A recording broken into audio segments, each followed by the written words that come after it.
जिसको हम बोलते हैं स्टोन कार्विंग। इसके साथ मार्बल पे वर्क या लेदर इंडस्ट्री दुनिया में एक अपना स्थान रखती थी। भारतीय लेदर इंडस्ट्री का दुनिया में एक अपना स्थान था। फिर ऐसा क्या हुआ कि ब्रिटिश के आने के बाद ये सारी इंडस्ट्री धीरे धीरे खत्म हो गए। यह जो हमारी मोनोपोली थी विश्व बाजार में, जो हमारा विश्व व्यापार में पार्टिसिपेशन था, वो धीरे धीरे कम क्यों हुआ? ऐसा क्या हुआ ब्रिटिश रूल के दौरान? तो सबसे पहले पॉइंट आप पढ़ेंगे वहां पर सिस्टमैटिक डी इंडस्ट्रियलाइजेशन, व्यवस्थित विऔद्योगिकीकरण। अंग्रेजों के द्वारा, ब्रिटिश सरकार के द्वारा भारतीय उद्योगों को डी इंडस्ट्रियलाइज किया गया। और जब आप पढ़ेंगे तो आप पाएंगे कि डी इंडस्ट्रियलाइजेशन के टू मोटिव्स थे, टू फोल्ड मोटिव इसको बोलते हैं। दोहरा उद्देश्य था, यानी भारतीय उद्योगों को डी इंडस्ट्रियलाइजेशन करने के पीछे ब्रिटिश सरकार का दोहरा मंतव्य था। दो मकसद थे। नंबर 1, एक तो एक्सपोर्टर ऑफ रॉ मटेरियल, यानी भारत को एक एक्सपोर्टर देश के तौर पर बदलना, और दूसरा है इंपोर्टर ऑफ फिनिश्ड गुड। हमने बोला कि अंग्रेज सरकार के द्वारा भारत में जानबूझ के डी इंडस्ट्रियलाइजेशन किया, विऔद्योगिकीकरण किया गया। उसके पीछे उनका दो मंतव्य था। पहला तो भारत को एक रॉ मटेरियल के एक्सपोर्टर के देश में बदलना। उसके पीछे एक बड़ा कारण यह था कि उसी वक्त ब्रिटेन में इंडस्ट्रियल रेवोल्यूशन चल रहा था, औद्योगिक क्रांति चल रही थी। औद्योगिक क्रांति के लिए रॉ मटेरियल की जरूरत थी, और भारत उस वक्त एक उपयुक्त देश मिला, एक उपयुक्त कॉलोनी मिली ब्रिटिश सरकार को, जिसके पास संसाधनों का, रिसोर्सेज का अपार उपलब्धता थी। बहुत ज्यादा उपलब्ध थे हमारे पास रिसोर्सेज। दूसरा, एक बड़ा व्यापार के लिए एक बड़ा बाजार चाहिए था। भारत उसके लिए एक आइडियल नेशन था, आइडियल कॉलोनी था, जो एक्सपोर्ट कर सकता था रॉ मटेरियल का, और इंपोर्ट कर सकता था फिनिश गुड्स का, जो ब्रिटेन के उद्योगों में बनेंगे। लेकिन वो तब तक संभव नहीं था जब तक कि भारत में विश्व प्रसिद्ध जो उद्योग थे, जो इंडस्ट्री थे, उनको हम धीरे धीरे खत्म न कर दें। तो मैंने ये बोला कि भारत में ब्रिटिश सरकार के द्वारा जानबूझकर डी इंडस्ट्रियलाइजेशन किया गया, जिसका मकसद था ब्रिटेन के लिए कच्चे माल का निर्यात करना, और ब्रिटेन में बनने वाले फिनिश गुड्स को एक फिनिश गुड्स को कंज्यूम करने वाला देश मिल गया। यानी importer of finish goods and exporter of raw material के तौर पर तब तक नहीं बनता जब तक कि हम इसकी इंडस्ट्री को डी इंडस्ट्रियलाइज न कर देते, खत्म न कर देते। सिर्फ डी इंडस्ट्रियलाइजेशन से यही फायदा नहीं हुआ कि इनको रॉ मटेरियल मिल गया।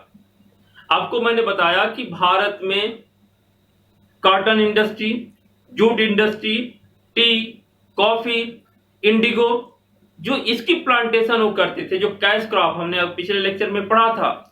फोर्स कमर्शियलाइजेशन ऑफ एग्रीकल्चर, जो अंग्रेजों के द्वारा, ब्रिटिश सरकार के द्वारा भारत में कृषि का वाणिज्यिकरण किया गया, कमर्शियलाइजेशन किया गया। कमर्शियलाइजेशन में क्या किया गया उनके द्वारा? इंडिगो की खेती कराना, टी, कॉफी, जूट, कॉटन, ये जो इंडस्ट्री इन्होंने यहां पर डेवलप कर रखी थी, इसके लिए इनको मजदूरों की जरूरत थी। तो डी इंडस्ट्रियलाइजेशन से हुआ क्या? अनएम्प्लॉयमेंट बढ़ा। जब हैंडीक्राफ्ट खत्म हो गई, क्राफ्ट खत्म हो गया, मेटल वर्क खत्म हो गया, स्टोन कार्विंग खत्म हो गया, तो लोग बेरोजगार हुए बड़ी संख्या में, और उन बेरोजगारों को काम अपनी मनचाही कीमतों पर कराने के लिए एम्प्लॉयमेंट जनरेट हुआ। कहां पे जनरेट हुआ? Tea, coffee, indigo, jute industry में जनरली जो उसका मालिक कौन था? Owned by the colonials, foreigners, Britishers. British सरकार या ब्रिटिश उद्योगपतियों के द्वारा भारत में जो टी उद्योग चल रहे थे, जो कॉफी हो रही की प्लांटेशन हो रही थी, जो इंडिगो इंडस्ट्री को डेवलप किया जा रहा था, उन सब के लिए बड़ी संख्या में रोज श्रमिकों की आवश्यकता थी। और वो श्रमिक तभी मिलते जब एक जानबूझकर भारतीय उद्योगों को खत्म किया जाता, और ऐसा ही किया। फिर हुआ क्या? उन्होंने इसको खत्म करने के लिए, भारतीय उद्योगों को खत्म करने के लिए कौन सी पॉलिसी अडॉप्ट की? तो हम पढ़ेंगे कि पहला तो उन्होंने क्या किया, डिस्क्रिमिनेटरी टैरिफ पॉलिसी। अब ये है क्या? विभेदपूर्ण जो टैरिफ पॉलिसी था उन्होंने अडॉप्ट किया। टैरिफ होता क्या है? Tariff is a type of tax on export and imported goods. आयात और निर्यात पर जो टैक्स लगाया जाता है उसको हम बोलते हैं टैरिफ। तो ये जो टैरिफ उन्होंने भारतीय उद्योगों को जानबूझ के खत्म करने के लिए जो पॉलिसी अडॉप्ट की, उस पॉलिसी का क्या नाम है? डिस्क्रिमिनेटरी टैरिफ पॉलिसी, यानी विभेदपूर्ण जो टैरिफ पॉलिसी थी। अब ये विभेदपूर्ण कैसे थी? यानी जब हम एक्सपोर्ट करते थे तो रॉ मटेरियल का एक्सपोर्ट करने के लिए उन्होंने ज्यादा से ज्यादा भारत से रॉ मटेरियल का एक्सपोर्ट हो, इसके लिए उन्होंने क्या किया? फ्री टैरिफ कर दी। Tariff free export of raw material, यानी भारत से जो रॉ मटेरियल ब्रिटेन में जाएगा उस पर किसी तरह का कोई टैक्स नहीं देना होगा। टैरिफ फ्री इंपोर्ट, कहां से import? Import from the Britain. Britain से आने वाले सामानों पर जो टैक्स था उसको हटा दिया गया। यानी अब जो ब्रिटेन के बनने वाले सामान थे भारतीय बाजार में बिना टैक्स दिए हुए आएंगे। इसका मतलब यह हुआ कि भारत में कम कीमत में वो सामान बिकेगा। ठीक है यहां तक। उसके बाद उन्होंने क्या किया? जो हमारा एक्सपोर्ट था फिनिश गुड्स का, चाहे वो हैंडीक्राफ्ट का हो, चाहे वो मेटल्स का हो, चाहे जेम्स एंड ज्वेलरी का हो, जिस भी चीज का एक्सपोर्ट था फिनिश गुड्स का, उस पर उन्होंने तमाम तरह के टैरिफ लगाए, जिससे कि विश्व बाजार में हमारा जो एक्सपोर्ट था वो धीरे धीरे खत्म हो गया। तो इसको हम बोलते हैं discriminatory tariff policy adopted by the British government. क्यों अडॉप्ट किया गया? क्योंकि भारतीय उद्योगों को जानबूझ के उनको खत्म करना था, जिससे कि उनको रॉ मटेरियल मिल सके और ब्रिटेन में बनने वाले सामान के लिए एक बड़ा बाजार मिल सके।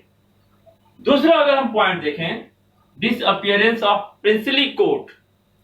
जैसे जैसे ब्रिटिश कॉलोनी का क्षेत्र बढ़ते गया, जो राजा और महाराजा हुआ करते थे भारत में, जिन्होंने हैंडीक्राफ्ट, मेटल, टेक्सटाइल, इनको जो संरक्षण दे रखा था, वो संरक्षण धीरे धीरे खत्म हो गया, प्रोटेक्शन खत्म होते गया, और जिससे इनको जो सपोर्ट मिलता था, फाइनेंशियल सपोर्ट इन राजाओं से, महाराजाओं से, वो खत्म होने के साथ साथ धीरे धीरे ये भी अपना अस्तित्व खत्म करते गए। क्योंकि अब इनको कंपटीशन करना पड़ता था, कहां से? ब्रिटेन में बनने वाली सामानों से, और उस प्रतियोगिता में ये पीछे रह गए, जिसके कारण इनकी मांग बाजार में कम हो गई और धीरे धीरे भारतीय उद्योगों का जो अस्तित्व था वो खत्म हो गया। Competition from machine made goods, competition from machine made products. अब हमें कंपटीशन किससे करना है? भारत में जो सामान बनते थे वो मैन मेड बनते थे, हस्तशिल्प थे, हैंडीक्राफ्ट था, कार्विंग का काम होता था, और ये सब काम हाथ से होते थे। लेकिन अब हमें प्रतियोगिता किससे करनी थी? प्रतियोगिता करनी थी ब्रिटेन में बनने वाले बड़े बड़े उद्योगों से, जिनके सामानों की कास्ट कम थी, फिनिशिंग अच्छी थी, और सबसे बड़ी बात कि उनकी कास्ट कम होने से लोगों में, बाजार में, हमारे देश में बनने वाले सामानों से प्रतियोगिता के सामने हमारे सामान टिक नहीं पाए, और धीरे धीरे उनकी मांग कम होती गई। मांग कम होने के कारण धीरे धीरे जो उद्योग थे वो बंद होने लगे। न्यू पैटर्न ऑफ डिमांड, जो सबसे सबसे बड़ा कारण एक ये भी है कि न्यू पैटर्न ऑफ डिमांड। आपने पढ़ा होगा डिमॉन्स्ट्रेशन इफेक्ट, प्रदर्शन प्रभाव। जब हमारी देश में ब्रिटिश सरकार आई, ब्रिटेन के लोग आए, जब हमारा और उनसे मिलना जुलना हुआ, तो उनके प्रभाव में हमारे देश के लोगों का जो उपभोग का पैटर्न था वो बदल गया, कंजम्पशन का पैटर्न था बदल गया। यानी हमारे जो उपभोग का पैटर्न था वो धीरे धीरे बदलने लगा। जो कपड़ा हम पहले काट के पहनते थे या अपने घरों में बनाते थे, अब वो बड़ी बड़ी मशीनों से बनने वाले कपड़े का हम उपभोग करने लगे, उपयोग करने लगे। तो हम पाते हैं कि ब्रिटिश सरकार जब कॉलोनी बनाई और उनके संपर्क में आने से उनके रहन सहन और सांस्कृतिक प्रभाव के कारण भारत के लोगों का जो मांग था उसमें बदलाव आया, और उस बदलाव के कारण भी भारतीय उद्योग थे वो धीरे धीरे उनकी मांग कम होने के कारण वो बंद होने लगे। Introduction of railway in India. अंग्रेजों की एक सबसे बड़ी देन, जिसको आज कहा जाता है कि अंग्रेज आए तो रेलवे बना के गए। रेलवे बनाने के पीछे उसका जो इकोनॉमिक जो वेल्थ ड्रेन हुआ वो सबसे बड़ा कारण था रेलवे। जब रेलवे भारत में आया तो इसके कारण भारतीय रिसोर्सेज का तेजी से एक्सप्लॉयटेशन हुआ। लोगों का जाना आना जितना क्विक हुआ, सामानों का जाना जितना क्विक हुआ, उसके साथ ही संसाधनों का भी हमारे देश से विदोहन तेजी से बढ़ा, जिसके कारण हमारे जो उद्योग थे वो ब्रिटिश सरकार ब्रिटेन में बनने वाली सामानों वस्तुओं से प्रतियोगिता नहीं कर पाते, वहां से सामान कम कीमत में हमारे देश में उपलब्ध होता, और इस तरीके से हम पाते हैं कि भारत में जो उद्योग थे वो ब्रिटिश सरकार के दौरान सबसे ज्यादा नुकसान में रहे। यानी उद्योगों में जो विकास होना चाहिए था उतना विकास नहीं हुआ। फिर हम पढ़ते हैं कुछ था कि नहीं था। अगर हम देखना चाहते हैं कि क्या ब्रिटिश सरकार ने जो किया उस दौरान कुछ अच्छा भी हुआ या नहीं हुआ, तो हम पाते हैं कि कुछ इंडस्ट्रियलाइजेशन तो हो रहा था।